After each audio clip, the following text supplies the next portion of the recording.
பொறுத்த வரைக்கும் ஹீரோக்கள் அடுத்தடுத்து வெற்றி படங்களை கொடுத்தாங்கன்னா ரசிகர்கள் அதை பெரிய அளவுல கொண்டாடுவாங்க. அதுவே ஹீரோயின்கள் ஹேட்ரிக் ஹிட் கொடுத்தாங்கன்னா அந்த அளவுக்கு கண்டுக்க மாட்டாங்க. இந்த ஃபார்முலாவை உடைச்செறிஞ்சவங்க நடிகை நயன்தாரா.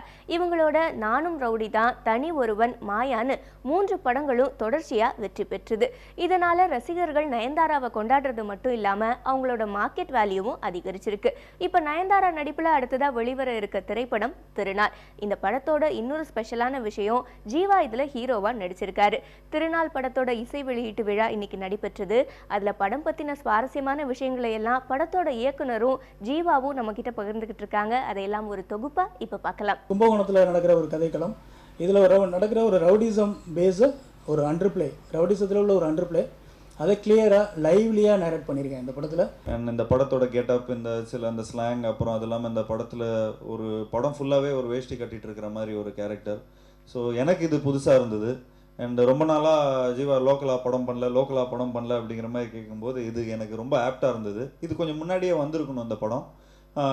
ஆனால் இப்போது வர்றது வந்து இன்னும் கரெக்டான ஒரு டைமாக எனக்கு தோணுது. இந்த படத்தில் எனக்கு ஸ்கிரிப்ட் டைரக்டர் சொன்ன உடனே ஃபஸ்ட்டு ஒரு கூட ஒரு சிடியும் கூட எடுத்துகிட்டு வந்தார்.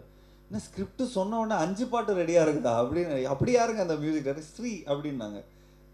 அப்படி பாட்டு கேட்டதுக்கப்புறம் நான் கேட்டேன் யார் மியூசிக் டைரக்டர் அப்படின்னு கேட்டேன். சூப்பராக இருக்குங்க சாங்ஸ் அப்படின்னா ஸ்ரீகாந்த் தேவா சார்.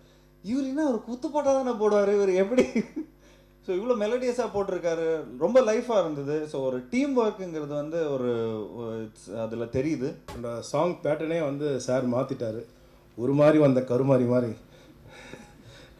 ஸோ ஒரு 4 மெலடி சாங் இந்த படத்தில் இருக்குது. ஸோ எப்போதுமே ஸ்ரீகாந்த் தேவானா குத்து மியூசிக் டைரக்டர்ன்ட்டு ஒரு பேர் இருக்கும் நம்மளுக்கு, அது நல்ல பேர் தான். பட் இருந்தாலும் ஒரு மெலடி மியூசிக் டைரக்டராக வந்து இந்த படத்தில் வந்து கண்டிப்பாக எனக்கு மிகப்பெரிய பேர் கிடைக்கும்.